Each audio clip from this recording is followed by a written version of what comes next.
The morning sun cast a golden glow across the manicured lawns of Windsor Castle as Queen Elizabeth II prepared for what she thought would be another routine day. Little did she know that this particular Tuesday in 1982 would become one of the most amusing stories her security detail would share for decades to come. The Queen had always been an early riser, a habit instilled in her from childhood. At precisely 7:30 a.m., she would take her beloved corgis for their morning walk through the castle grounds. On this particular morning, however, her usual routine took an unexpected turn when she decided to venture beyond the castle's immediate perimeter for a longer walk through the nearby countryside. Dressed in her typical walking attire, a simple headscarf, weather jacket, and comfortable shoes, Elizabeth looked like any other elderly woman enjoying a peaceful morning stroll. The transformation was so complete that even those familiar with royal protocol might have done a double take. Her security team, trained to blend seamlessly into the background, followed at a respectful distance, allowing their monarch the illusion of a normal countryside walk. As the Queen meandered down a quiet country lane, her corgis bounding ahead with unbridled enthusiasm, she encountered two American tourists who had clearly lost their way. The middle-aged couple, laden with cameras and guidebooks, approached her with the kind of desperate hope that only truly lost travelers could muster. "Excuse me, ma'am," the husband called out, slightly out of breath from what appeared to be extensive wandering. "We're trying to find Windsor Castle. Our GPS seems to have given up on us entirely." Elizabeth paused, a slight smile playing at the corners of her mouth. She had encountered lost tourists before, but never in such an intimate, unguarded setting. The irony of the situation wasn't lost on her. Here she was, the very person these tourists had likely traveled thousands of miles to catch a glimpse of, and they had no idea who she was. "Oh yes," she replied, her distinctive but understated accent. "Windsor Castle isn't too far from here. You're actually quite close." The wife, clearly relieved, pulled out a crumpled map from her oversized handbag. "We've been walking for hours. The man at our hotel said it was just a short walk, but I think we may have misunderstood the directions." Elizabeth examined their map with the kind of careful attention one might expect from someone intimately familiar with the area. After all, she had been walking these paths for over 30 years. "You see this path here?" She pointed to a barely visible line on their tourist map. "If you follow it for about 15 minutes, you'll come to the main entrance." The husband looked skeptical. "Are you sure? We've already been walking for 2 hours, and we seem to be getting further away rather than closer." "Quite sure," Elizabeth assured him with the confidence of someone who knew every stone and tree in the area. "I walk these paths regularly."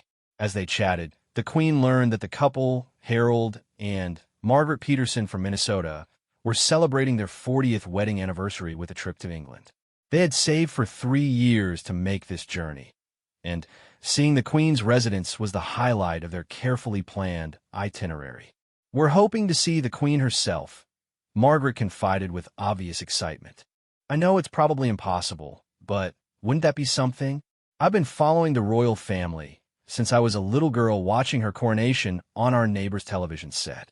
Elizabeth found herself genuinely charmed by Margaret's enthusiasm. There was something refreshing about encountering people who held such genuine affection for the monarchy without any of the usual formality or agenda that characterized most of her daily interactions. "Have you ever seen the Queen in person?" Harold asked, adjusting his baseball cap against the morning sun. "Once or twice," Elizabeth replied with masterful understatement. "She's quite accessible, actually, more down-to-earth than people might expect." Margaret's eyes widened with curiosity. "Really? What was she like? I mean, if you don't mind me asking." "We Americans are absolutely fascinated by the royal family." For the next 20 minutes, Elizabeth found herself in the delightfully absurd position of describing herself to two devoted admirers who remained blissfully unaware of her identity. She spoke about the Queen's love for horses and dogs, her sense of duty, and her surprisingly sharp sense of humor. "She sounds wonderful," Margaret sighed. "I suppose someone like us would never actually get to meet her properly." "You never know," Elizabeth replied with a mischievous glint in her eye. Sometimes these things happen when you least expect them. As they prepared to part ways, Harold insisted on taking a photograph. Would you mind? We'd love to remember the kind lady who helped us find our way. Elizabeth graciously agreed, posing between the couple while one of her plainclothes security officers, who had been watching the entire exchange with barely contained amusement, discreetly stepped forward to take the photograph with Harold's camera. "Thank you so much," Margaret gushed as they prepared to follow the Queen's directions. "You've been absolutely lovely. I hope we run into you again sometime." "Perhaps you will," Elizabeth replied with a knowing smile. As the couple walked away, chattering excitedly about their encounter with the lovely local woman, Elizabeth continued her walk with her corgis, chuckling softly to herself.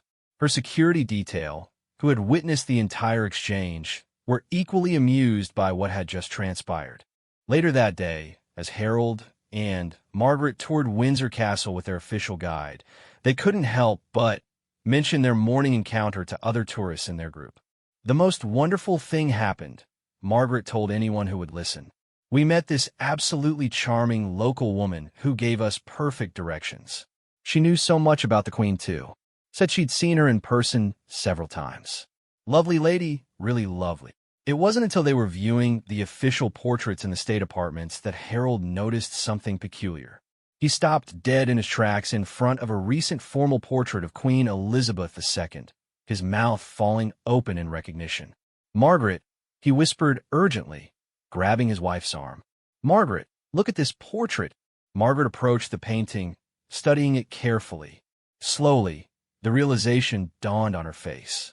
The woman in the portrait, despite the formal regalia and setting, bore an unmistakable resemblance to their helpful guide from that morning.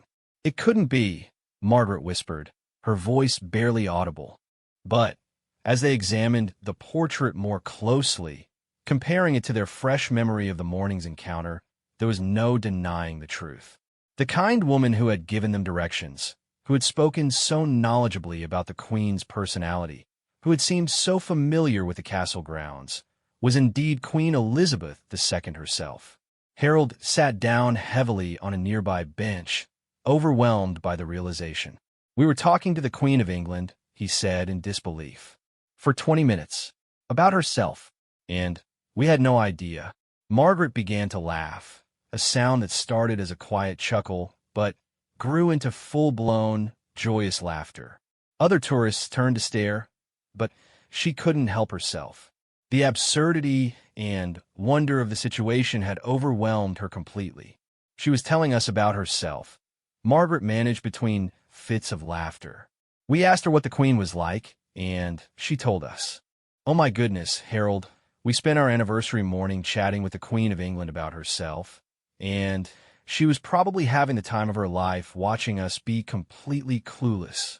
Word of their discovery spread quickly through their tour group, and soon the entire group was gathered around Harold and Margaret, listening in amazement to their story. The tour guide, a longtime employee of the Royal Collection, smiled knowingly. "Her Majesty does enjoy her morning walks," the guide confirmed, "and she's been known to encounter visitors from time to time. She finds great pleasure in these informal meetings, though they don't happen very often." That evening, back at their hotel, Harold and Margaret developed the film from their camera, eager to see the photograph they had taken with their helpful morning guide. When the picture emerged, there was no question about the identity of the woman standing between them, smiling warmly at the camera. "We have a photograph," Margaret said in wonder, "of us with the Queen of England. And we took it thinking she was just a nice local lady." The photograph became the centerpiece of their travel album, but more than that, the memory of their unexpected encounter became one of their most treasured stories. For years afterward, they would tell anyone who would listen about the morning they spent 40 minutes chatting with the Queen of England without realizing who she was. What they didn't know was that back at the castle, Queen Elizabeth II was also treasuring the memory of her morning adventure. At dinner that evening, she regaled her family with the story of her encounter with the lost American tourists, describing their genuine enthusiasm and the delightful absurdity of explaining her own personality to people who admired her from afar. "They were absolutely charming," she told her dinner companions. so genuine in their excitement about visiting England and their hope of catching a glimpse of the monarchy. It was rather refreshing to meet people who had such uncomplicated affection for what we represent. The story became one of her favorites to share at small dinner parties, always emphasizing the couple's kindness and genuine nature. She particularly enjoyed describing Margaret's enthusiasm when discussing the royal family and Harold's careful attention to the map and directions. Years later, when Harold and Margaret returned to England for their 50th anniversary, they made a point of taking the same walk through the Windsor countryside, hoping against hope for another serendipitous encounter. Though they didn't meet the Queen again, they did encounter one of her security officers who remembered them from their previous visit. Her Majesty often speaks of that morning, the officer told them with a smile. She considers it one of her most delightful travel encounters. She was particularly impressed by her genuine kindness and enthusiasm. The story of Harold and Margaret Peterson's accidental royal encounter became something of a legend among the palace staff and security team. It represented everything they admired about their queen: her accessibility, her sense of humor, and her genuine enjoyment of connecting with people from all walks of life. The Grand Ballroom at Buckingham Palace buzzed with anticipation as preparations were underway for one of the most important state dinners of the year. It was 1991, and Queen Elizabeth II was hosting the President of France and his delegation. Every detail had been meticulously planned, from the placement of each piece of silverware to the specific shade of flowers adorning the tables. Lady Catherine Pemberton, the palace's head of protocol, had spent weeks ensuring that every aspect of the evening would reflect the dignity and grandeur befitting such an occasion. The guest list included diplomats, dignitaries, and members of the British aristocracy, all of whom would expect nothing less than perfection. As the afternoon wore on, Elizabeth found herself with an unusual break in her schedule. The final preparations were well in hand, and she had a rare hour of freedom before she needed to begin her evening routine. On impulse, she decided to take a quiet walk through the palace corridors, something she often did when she needed a moment of peaceful reflection. As she wandered through the less formal areas of the palace, Elizabeth encountered Thomas Mitchell, a young man who had been hired just 3 days earlier as temporary staff for the state dinner. Thomas, barely 22 years old and fresh from catering college, was clearly overwhelmed by the grandeur of his surroundings and the weight of responsibility that came with serving at such a prestigious event. What Elizabeth noticed immediately was that Thomas appeared to be lost. He stood in a corridor she recognized as being nowhere near the kitchen or dining areas, holding a silver tray and looking thoroughly confused. His uniform was slightly disheveled, and there was a look of panic in his eyes that she found both amusing and concerning. "Are you quite all right?" Elizabeth asked, approaching him with the same casual manner she might use with any palace employee. Thomas nearly dropped his tray in surprise. He had been so focused on trying to figure out where he was supposed to be that he hadn't heard anyone approaching. When he turned to see an elderly woman in simple day clothes, he assumed she must be one of the senior housekeeping staff. "Oh, thank goodness," Thomas said with obvious relief. "I think I'm completely lost. I was supposed to deliver this tray to the blue drawing room for polishing, but I've been wandering around for 20 minutes, and I can't find it anywhere. This place is like a maze." Elizabeth looked at the ornate silver tray Thomas was carrying and immediately recognized it as one of the pieces that would be used for the evening's dinner service.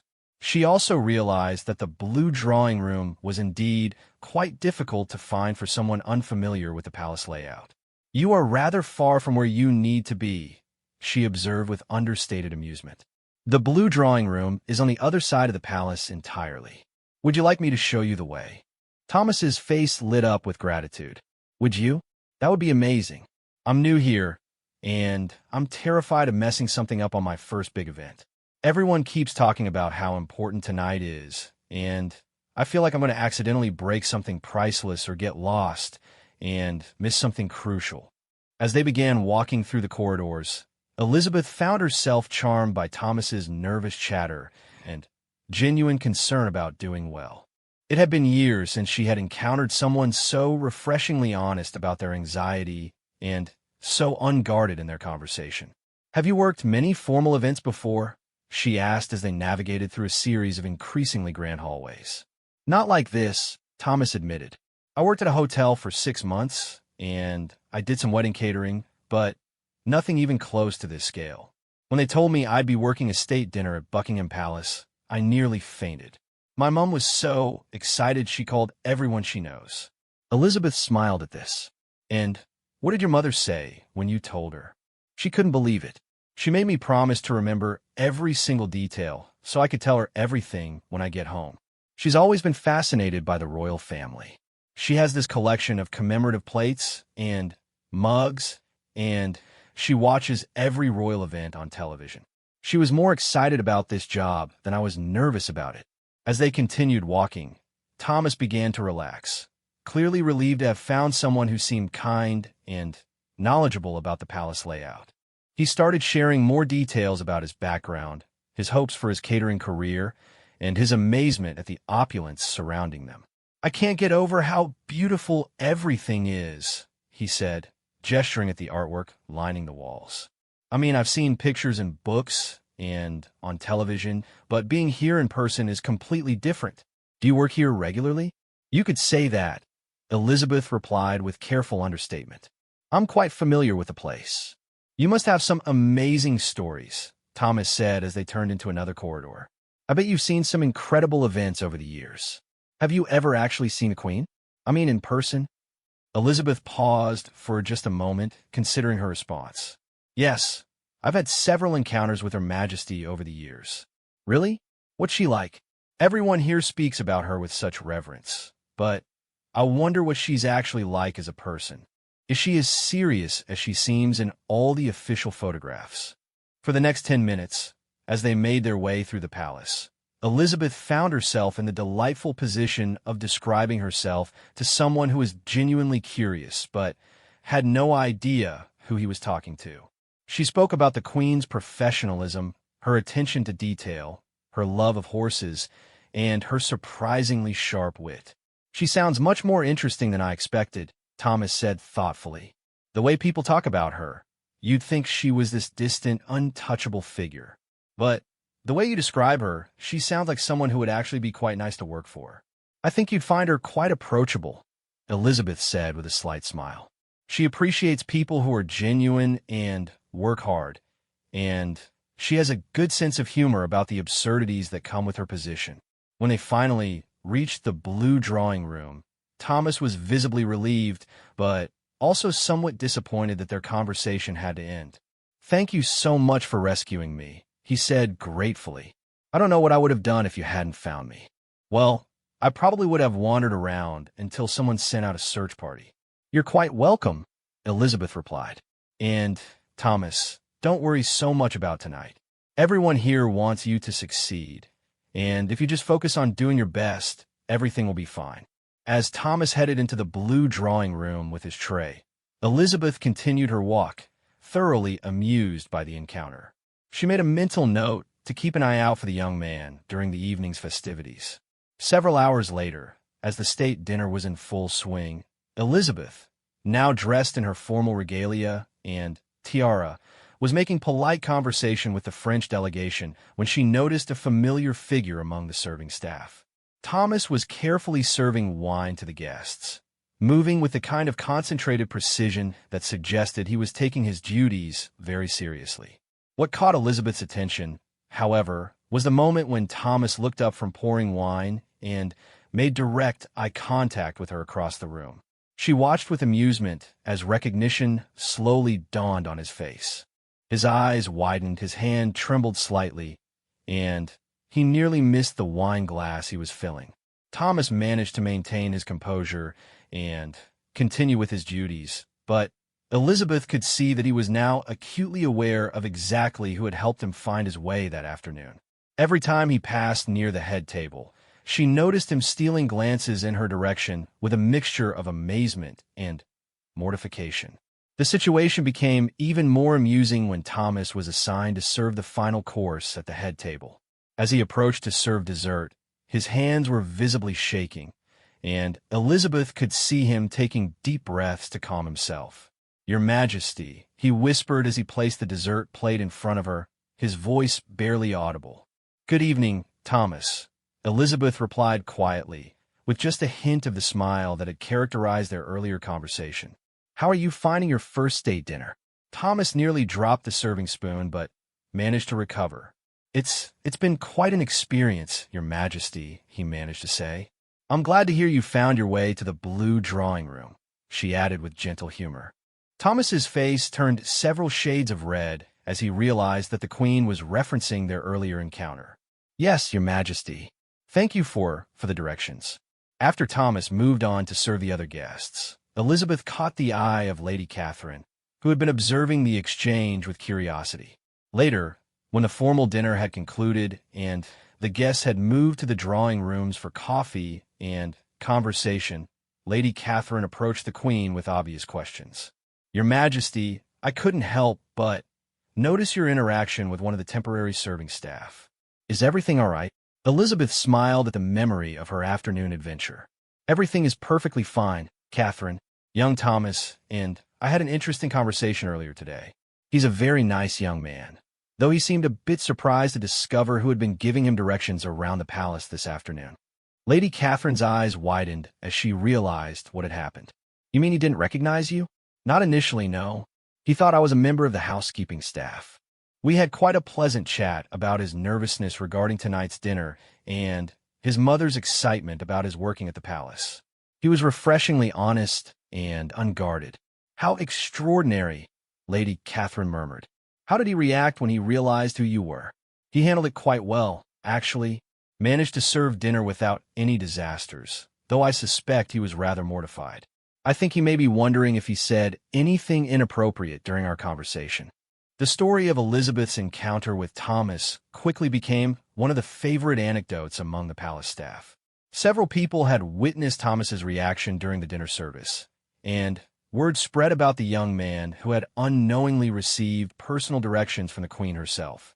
Thomas, for his part, completed his temporary assignment with distinction, though he remained somewhat overwhelmed by the realization of what had transpired. On his final day, he received an unexpected message asking him to report to Lady Catherine's office. "Thomas," Lady Catherine said when he arrived, "Her Majesty wanted me to give you this." She handed him an envelope bearing the royal seal. Inside, Thomas found a brief handwritten note. "Thank you for a most enjoyable conversation and for your dedicated service during the state dinner. Your mother would be very proud. Elizabeth R." Along with the note was an official photograph of the Queen, personally signed, and a small commemorative gift from the royal collection. Thomas returned home to his mother with stories that would entertain their family and friends for years to come. His mother, true to form, was beside herself with excitement and insisted that the photograph be framed and given a place of honor in their living room. "She actually walked with you through the palace for 10 minutes? His mother asked for the 20th time. "The Queen of England helped you find your way, and you had no idea who she was?" "None whatsoever," Thomas confirmed. "She was so normal, so kind. Just like talking to anybody's grandmother, except she knew absolutely everything about the palace and, well, apparently about herself." The story became one of Elizabeth's favorite tales to share with close friends and family, particularly because it highlighted one of the things she valued most about her occasional informal encounters with people: the opportunity to interact with someone based simply on human kindness rather than royal protocol. Years later, when Thomas had established himself as a successful caterer and occasionally worked palace events in a more senior capacity, he and the Queen would share knowing smiles whenever their paths crossed, both remembering the afternoon when a lost young man and a helpful palace employee had wandered through the corridors of Buckingham Palace together, neither quite being who the other thought they were. The autumn of 1987 brought an unusual challenge to the grounds of Balmoral Castle in Scotland. What had begun as a routine inspection of the estate's extensive grounds had turned into something resembling a military rescue operation, all because of an unexpected encounter between Queen Elizabeth II and a rather stubborn Highland bull named MacLeod. The day had started innocently enough. Elizabeth, dressed in her customary outdoor gear of sturdy boots, weatherproof jacket, and headscarf, had decided to take a personal survey of the estate's fencing. Reports had come in that some of the boundary fences were in need of repair, and she preferred to assess such matters herself rather than rely solely on written reports. Her Land Rover had been parked at the edge of what the groundskeepers called the South Meadow, a particularly scenic stretch of rolling hills dotted with ancient oak trees. The area was normally used for grazing sheep, but on this particular day, it housed MacLeod, a magnificent Highland bull who belonged to a neighboring farmer and was being temporarily housed at Balmoral while repairs were made to his usual pasture. MacLeod was not just any bull. He was a prize-winning specimen, known throughout the Scottish Highlands for his impressive horns, his thick rust-colored coat, and his somewhat unpredictable temperament. What the groundskeepers had failed to mention to Elizabeth was that MacLeod had developed a curious fascination with vehicles, particularly Land Rovers.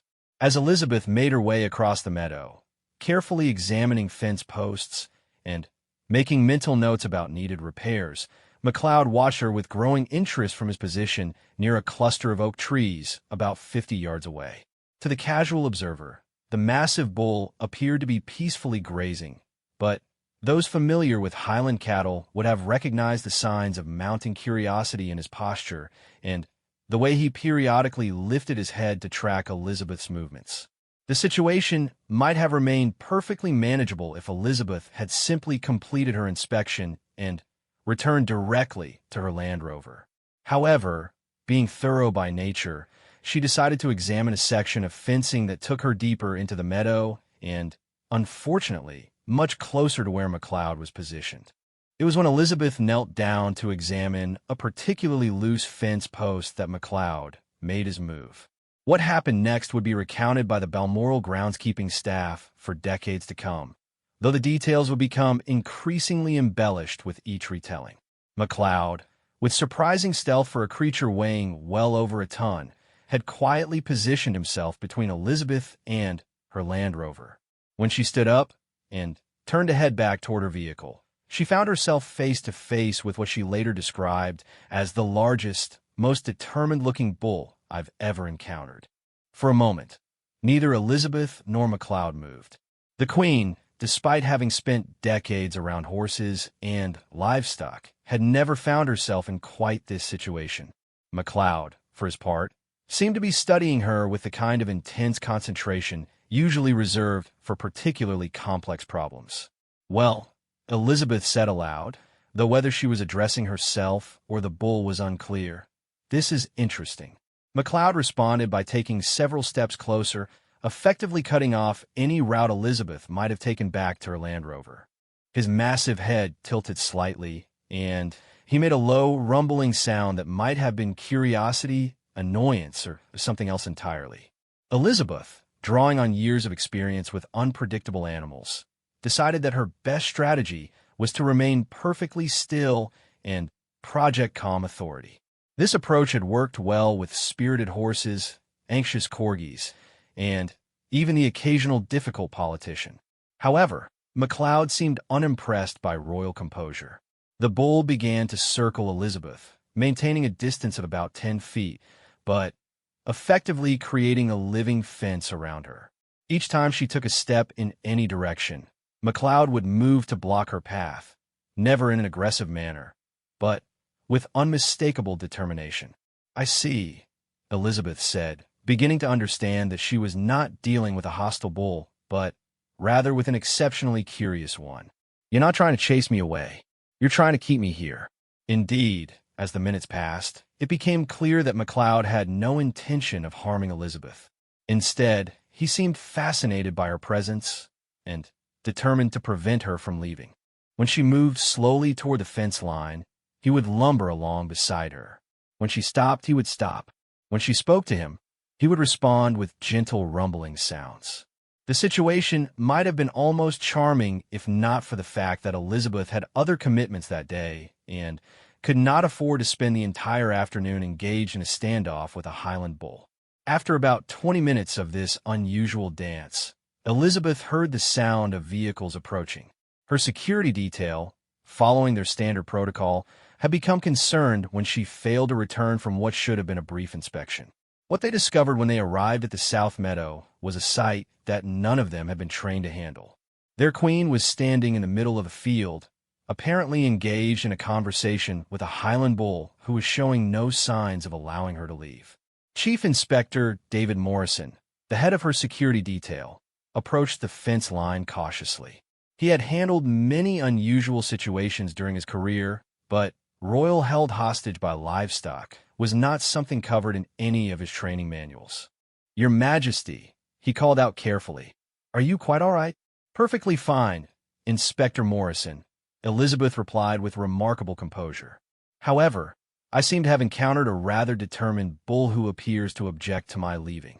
As if to emphasize the point, MacLeod positioned himself more directly between Elizabeth and the approaching security officers, making it clear that he considered their presence an unwelcome intrusion. Inspector Morrison quickly assessed the situation and radioed for assistance. Within minutes, the South Meadow began to resemble the staging area for a complex rescue operation.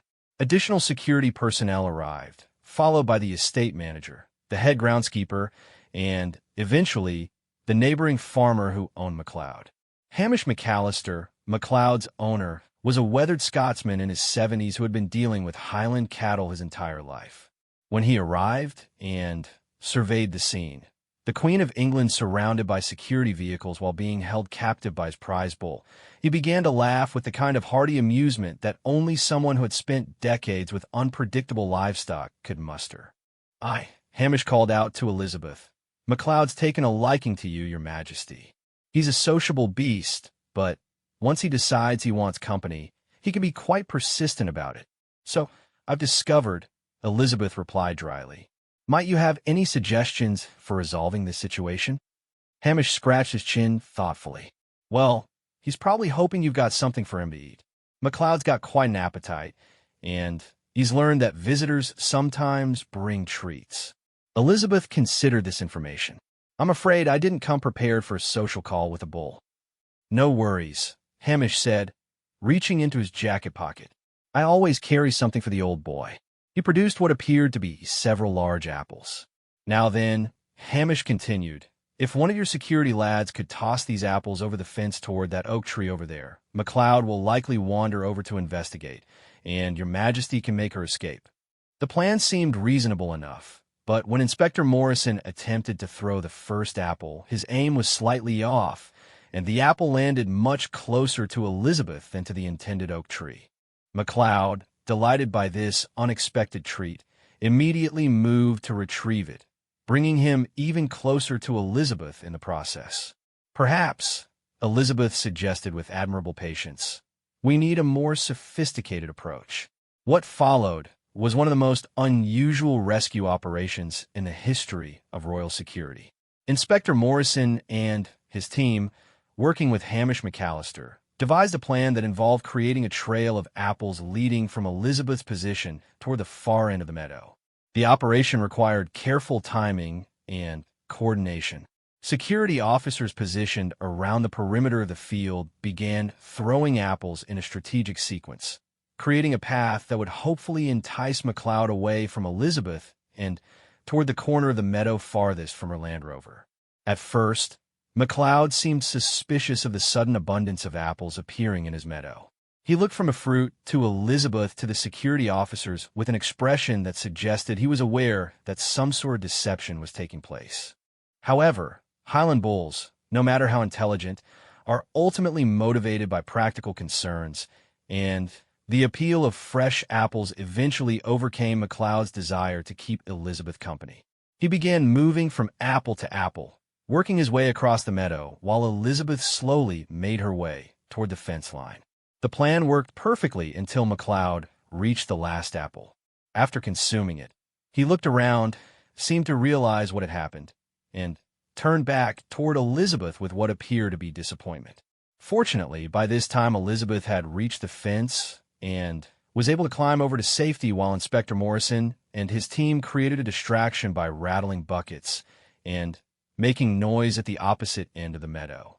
Once safely on the other side of the fence, Elizabeth turned back to look at McLeod, who was standing in the middle of the meadow, looking somewhat forlorn.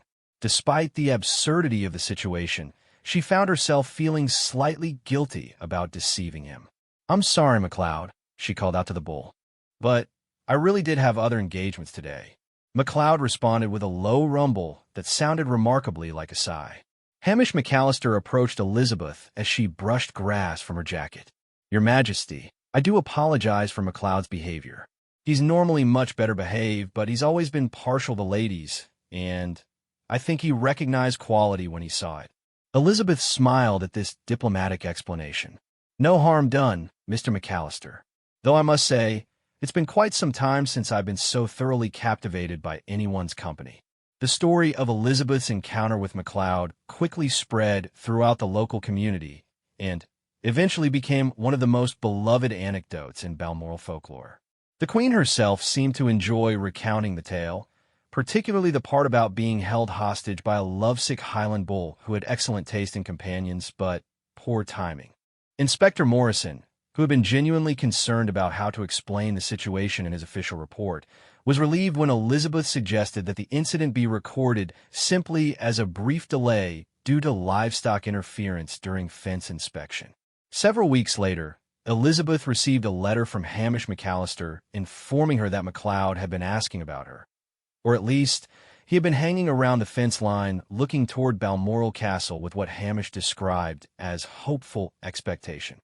In response, Elizabeth arranged for a supply of apples to be delivered to McAllister's farm, along with a note suggesting that McLeod might enjoy them during his recovery for what she diplomatically termed their brief but memorable friendship. The incident became a favorite story among the Balmoral staff, who would often joke about the day their queen was held captive by a Highland bull with romantic intentions. Elizabeth herself would occasionally reference the encounter when dealing with particularly persistent politicians or diplomats, noting that they reminded her of McLeod, well-meaning, but somewhat overly determined in their pursuit of her attention. Years later, when Hamish McAllister passed away and McLeod was retired to a peaceful meadow, Elizabeth made a point of asking after the bull's welfare.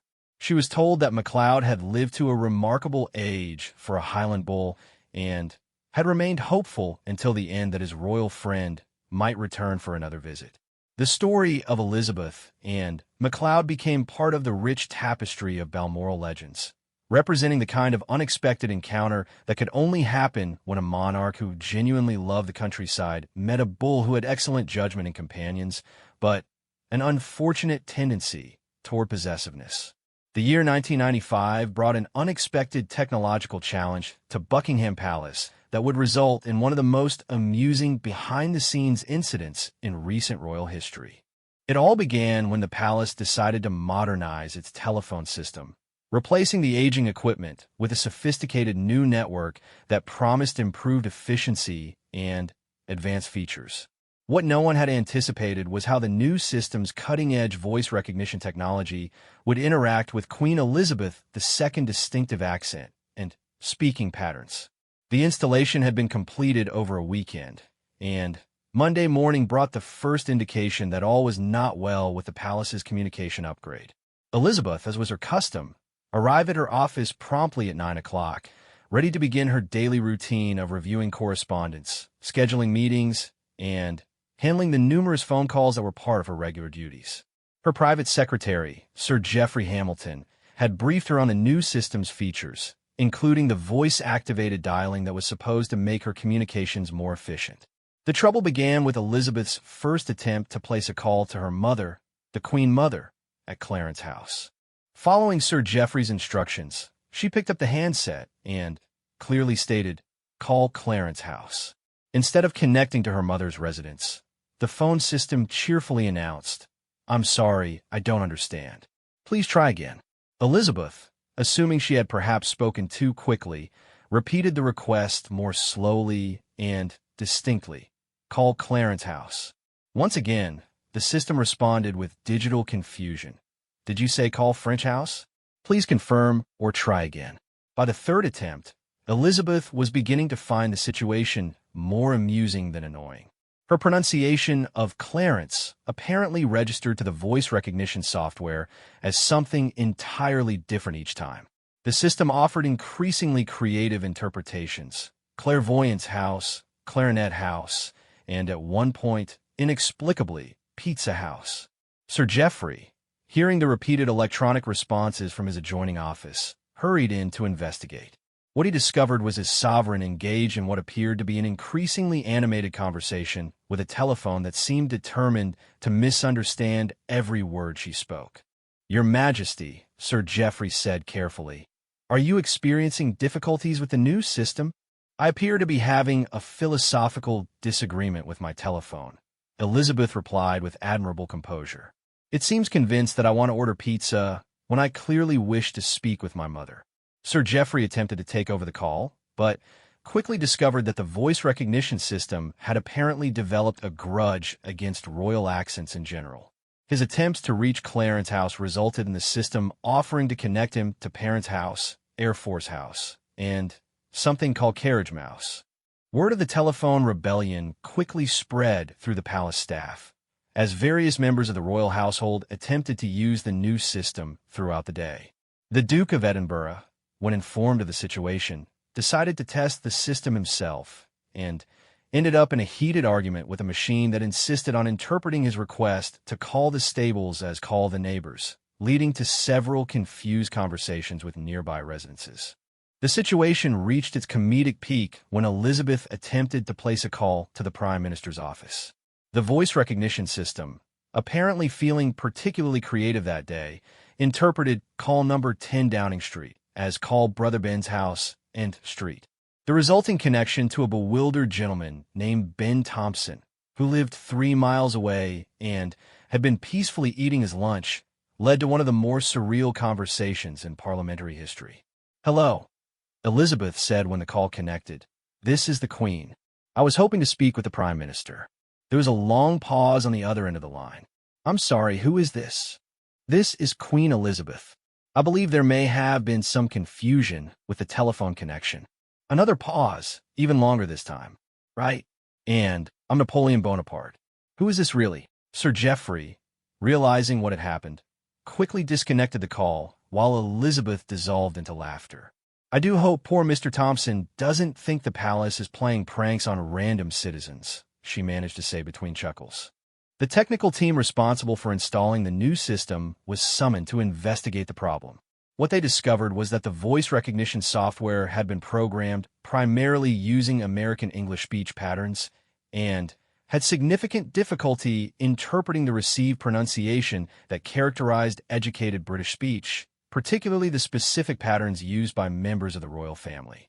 Dr. Sarah Pemberton, the head of the technical installation team, found herself in the unusual position of having to explain to the Queen of England why a machine could not understand the way she spoke. "Your Majesty," Dr. Pemberton explained carefully, "the system was designed to recognize a broader range of accents, but it appears that the specific phonetic patterns of the way you speak are outside its normal parameters." "Are you telling me," Elizabeth asked with evident amusement, "that my telephone finds my accent unintelligible?" "In essence, yes, Your Majesty. The system is interpreting your vowel sounds differently than intended, which is causing the recognition errors." Elizabeth considered this information with the kind of thoughtful attention she normally reserved for matters of constitutional significance. "How very democratic of it," she finally observed. "A machine that refuses to acknowledge royal pronunciation." The solution, according to Dr. Pemberton, would require either reprogramming the entire system to recognize royal speech patterns or training the royal family to speak in a manner more compatible with American voice recognition technology. The absurdity of either option was not lost on anyone present. The idea of reprogramming a sophisticated telephone system to accommodate the Queen's accent was complex and expensive. The alternative, asking the royal family to modify their speaking patterns to suit their telephone, was clearly out of the question. However, Elizabeth, with the adaptability that had served her well through decades of technological change, proposed a third option. "What if," she suggested, "we simply learn to work with the system's limitations?" Surely we can find a way to communicate that both the machine and I can manage. What followed was one of the most unusual training sessions in palace history. Dr. Pemberton, working with Sir Geoffrey and several other palace staff members, began experimenting with different ways of phrasing common requests that the voice recognition system might better understand. They discovered that the system responded well to "connect me to Clarence House," but continued to struggle with "call Clarence House." "Reach the Prime Minister" worked better than call number 10. Most amusing of all, the system had no trouble understanding "phone the stables," but continued to interpret "call the stables" as various unrelated destinations. Elizabeth approached this linguistic detective work with the same methodical attention she brought to state papers. She practiced different phrasings, noted which words caused the most confusion, and even began keeping a small notebook of system-friendly alternatives to her usual expressions. The breakthrough came when Sir Geoffrey suggested that Elizabeth try speaking more slowly and with slightly more pronounced consonants. The result was a speaking style that Dr. Pemberton described as precisely enunciated and Elizabeth privately thought of as her telephone voice. Within a few days, Elizabeth had mastered the art of communicating with the voice recognition system. She could now successfully place calls to all her regular contacts, though she had to remember to ask for the Archbishop of Canterbury, rather than using his name directly, which the system persistently interpreted as the Archduke of Canterbury. The adaptation was not without its amusing moments. During a particularly important call to arrange a meeting with Commonwealth leaders, Elizabeth found herself speaking so carefully and deliberately that the person on the other end asked if she was feeling well. "I'm perfectly fine," she assured them. "I'm simply accommodating my telephone's linguistic preferences." The palace staff, observing Elizabeth's successful adaptation to the new technology, began referring to her modified speaking style as digital diplomacy. The term caught on, and soon various members of the royal household were practicing their own telephone voices for use with the voice recognition system. The Duke of Edinburgh, characteristically, refused to modify his speaking style for any machine and continued to have heated arguments with the telephone system on a regular basis. These exchanges, overheard by staff members, became a source of considerable entertainment as the Duke would escalate from polite requests to increasingly irritated demands, while the system responded with increasingly creative misinterpretations. Elizabeth's private secretary began keeping an informal log of the system's more creative translation errors. "Call the Lord Chamberlain" became "Call the Lord Champagne." "Connect to Windsor Castle" was interpreted as "Connect to Winter Hassle," and on one memorable occasion, "Phone Prince Charles" resulted in the system offering to connect to something called "Phone Princess Charles." The situation took an unexpected turn when news of the palace's technological challenges reached the media. A journalist with sources among the palace staff broke the story under the headline, "Queen Battles Robot Phone." The article, while generally respectful, painted an amusing picture of the monarch locked in linguistic combat with artificial intelligence. Rather than being embarrassed by the publicity, Elizabeth seemed to find the situation even more entertaining once it became public knowledge. At a Commonwealth reception several weeks later, she mentioned to the Canadian Prime Minister that she had recently won a decisive victory over a particularly stubborn piece of American technology. It was, she explained with obvious satisfaction, simply a matter of establishing who was actually in charge of the conversation. The voice recognition system, meanwhile, continued to provide occasional entertainment for the palace staff. New employees were routinely warned about the system's quirks, and training in digital communication became part of the standard orientation for anyone who would be using the Royal Telephone Network. Dr. Pemberton, who had returned several times to fine-tune the system, eventually admitted that the Queen had become the most successful user of the voice recognition technology she had ever encountered. Her Majesty's adaptation to the system's requirements, Dr. Pemberton noted in her final report, demonstrates remarkable flexibility and determination. She has achieved better recognition rates than most users who speak in patterns the system was specifically designed to understand.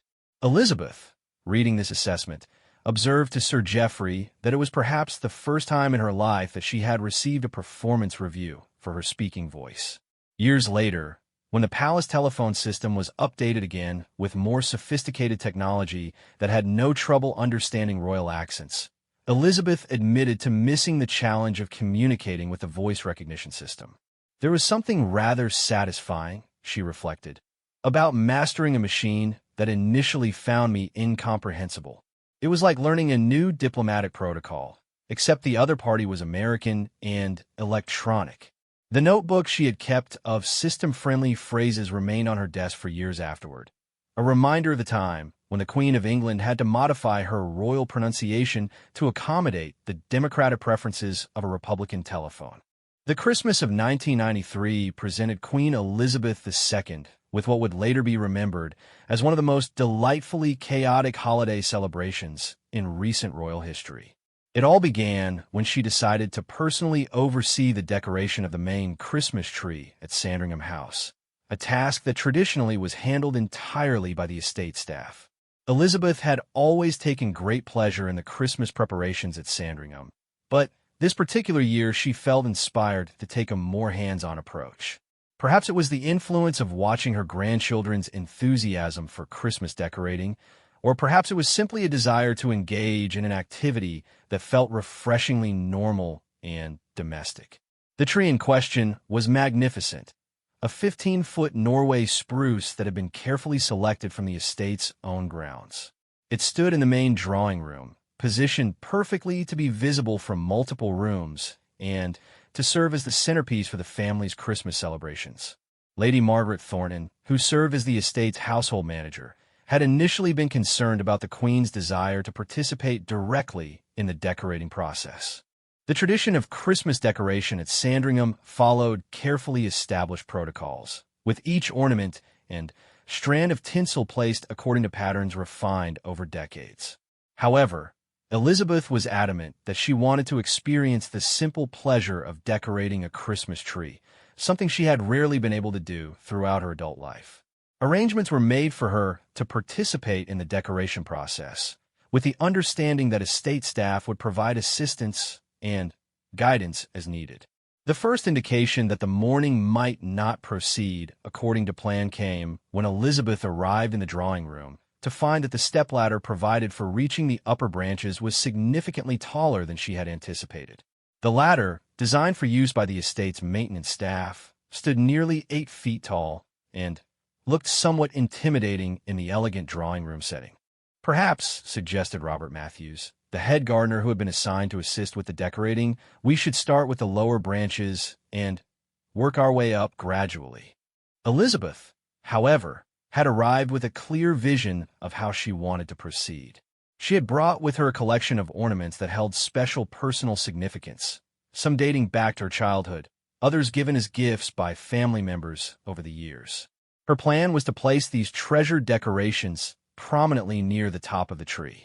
I think, she announced with the same determination she brought to matters of state, we should begin with the star. Everything else can be arranged around it. The star in question was a beautiful antique ornament that had been part of the royal Christmas collection for over a century.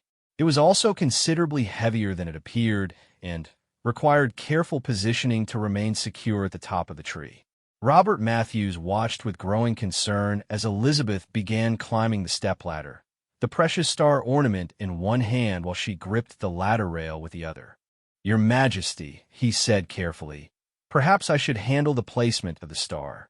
The ladder can be rather unstable, and—" "Nonsense," Elizabeth replied from halfway up the ladder. "I've been climbing ladders since before you were born, Mr. Matthews. How difficult can it be to put a star on a Christmas tree?" The answer to that question became apparent about 30 seconds later, when Elizabeth reached up to place the star and discovered that the top of the tree was more flexible than she had anticipated. As she attempted to position the ornament, the upper portion of the tree began to sway, causing her to lose her balance slightly and grab for additional support. What followed was a moment of perfect physical comedy that would have been worthy of any Christmas film. Elizabeth, still holding the star, found herself swaying with the tree while trying to maintain her footing on the ladder. Robert Matthews, realizing that his sovereign was in danger of toppling, rushed forward to steady the ladder, accidentally knocking over a box of ornaments in the process. The sound of breaking glass filled the drawing room as several vintage ornaments hit the polished floor. At the same moment, Elizabeth, having successfully placed the star but lost her grip on the ladder rail, made an impromptu dismount that was more athletic than elegant. Fortunately, her years of horseback riding had given her excellent reflexes, and she landed safely on her feet, though slightly off balance. Robert Matthews, meanwhile, had become entangled in a string of lights that had fallen from the tree during the excitement. For a moment, the drawing room was silent except for the sound of Robert attempting to extricate himself from the Christmas lights. Then, Elizabeth began to laugh. Not the carefully modulated laughter appropriate for public appearances, but the full, hearty laughter of someone who had just experienced something genuinely absurd.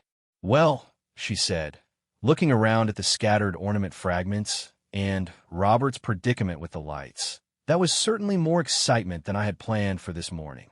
Lady Margaret, who had been attracted by the sound of breaking glass, appeared in the doorway to find her employer laughing while surrounded by the debris of what had clearly been a decorating disaster. Robert Matthews was still wrapped in Christmas lights like an oversized present, and the tree bore a perfectly positioned star, but looked somewhat disheveled otherwise. "Is everyone quite all right?" Lady Margaret asked, though the scene before her suggested that while dignity might have been compromised, no serious harm had been done. "Perfectly fine," Elizabeth assured her, "though I think Mr. Matthews might need assistance with his current situation." It took several minutes to untangle Robert from the Christmas lights, during which Elizabeth insisted on helping despite Lady Margaret's protest that such activities were not appropriate for her station. The process was complicated by the fact that Elizabeth kept dissolving into laughter at Robert's increasingly elaborate entanglement. "I do apologize, Your Majesty," Robert said once he was finally free. "I should have been more careful with the ladder stabilization." "Mr. Matthews," Elizabeth replied, "you have nothing to apologize for. If anything, I should apologize to you. I suspect that Christmas tree decoration with the Queen was not covered in your groundskeeping training." Once the immediate chaos had been addressed, Elizabeth surveyed the damage with the same careful attention she might give to reviewing legislation. Several ornaments had been broken. The tree looked somewhat lopsided, and there were still Christmas lights scattered across the floor. Rather than calling for professional help to restore order, Elizabeth made an announcement that surprised everyone present. "I think we should continue. After all, the best Christmas trees are the ones that look like they've been decorated by people who are actually enjoying themselves." What followed was one of the most unconventional decorating sessions in Sandringham history. Elizabeth, abandoning any pretense of following traditional protocols, began placing ornaments wherever they looked pleasing to her eye. She enlisted Robert and Lady Margaret as consultants, asking their opinions on color placement and encouraging them to share their own ideas for the tree's decoration. The process took much longer than anyone had anticipated, partly because Elizabeth insisted on hearing the story behind many of the ornaments. Some had been gifts from foreign dignitaries, others had been made by her children during their school years, and still others had been part of Christmas celebrations for generations. As they worked, Elizabeth shared stories about Christmases past, including several incidents that Lady Margaret and Robert had never heard before. There was the year that one of the corgis had decided that the Christmas tree was an elaborate indoor toy and had systematically removed ornaments from the lower branches. There was another occasion when a particularly energetic young Prince Andrew had attempted to climb the tree to reach a candy cane and had brought the entire decoration crashing down. "Christmas," Elizabeth observed as she carefully placed an ornament made by Prince William during his nursery school years, "has always been somewhat chaotic in our family. I think trees should reflect that energy rather than trying to contain it." By the time they finished, the tree looked unlike any Christmas tree that had ever graced Sandringham's drawing room. The ornaments were arranged in clusters of color and meaning rather than following any traditional pattern. Some branches were more heavily decorated than others, reflecting the areas where Elizabeth had been able to reach comfortably. The overall effect was charming and homey rather than formally elegant. When the rest of the royal family arrived for Christmas dinner, they were greeted by what Prince Philip described as the most cheerfully disorganized Christmas tree he had ever seen. The grandchildren were particularly delighted with its unconventional appearance and declared it much more interesting than the perfectly arranged trees of previous years. Elizabeth took great pleasure in recounting the morning's adventures to her family, with particular emphasis on Robert's entanglement in the Christmas lights. The story became an immediate family favorite, and Robert Matthews found himself elevated to the status of beloved family anecdote. Next year, Prince Charles suggested with a grin, "Perhaps we should provide Mr. Matthews with protective equipment before allowing Mother near any ladders." "I think," Elizabeth replied, "that next year we might benefit from having more people involved in the decorating process. It seems to me that Christmas tree decoration should be a group activity rather than a solo performance." The following Christmas, Elizabeth instituted what became known as the family decorating tradition at Sandringham. Rather than having the tree professionally decorated, the entire family gathered to participate in the process. The results were always slightly chaotic, often unconventional, but invariably filled with laughter and shared stories. Robert Matthews, who had initially been mortified by his role in the decorating disaster, became the official coordinator of these family sessions. He developed a system that accommodated multiple participants while minimizing the risk of anyone becoming entangled in Christmas lights. Lady Margaret later observed that the 1993 Christmas tree incident marked a turning point in how the family approached holiday celebrations at Sandringham. There was less emphasis on formal perfection and more focus on genuine enjoyment and family participation. Her Majesty, Lady Margaret noted years later, discovered that Christmas trees decorated with laughter look much more beautiful than trees arranged according to protocol. The star that had started the entire adventure remained at the top of the tree throughout the holidays, slightly askew, but securely positioned. Elizabeth often looked up at it during the Christmas celebrations and smiled, remembering the moment when a simple desire to place a star had resulted in one of her most enjoyable Christmas mornings. Years later, when asked about her favorite Christmas memories, Elizabeth would often mention the 1993 tree decorating experience. "It was," she would say, "the Christmas when I learned that the best decorations are the ones that reflect the spirit of the people placing them, even if those people happen to be slightly accident-prone." Robert Matthews, who became something of a legend among the Sandringham staff for his Christmas light adventure, would joke that he was probably the only gardener in England who could claim to have been personally untangled from Christmas decorations by the Queen of England. The ornaments that had been broken during the decorating adventure were carefully collected and, rather than being discarded, were used to create a special decoration that commemorated the day. Elizabeth had them incorporated into a unique wreath that was displayed each Christmas as a reminder that sometimes the most memorable moments come from the things that don't go according to plan.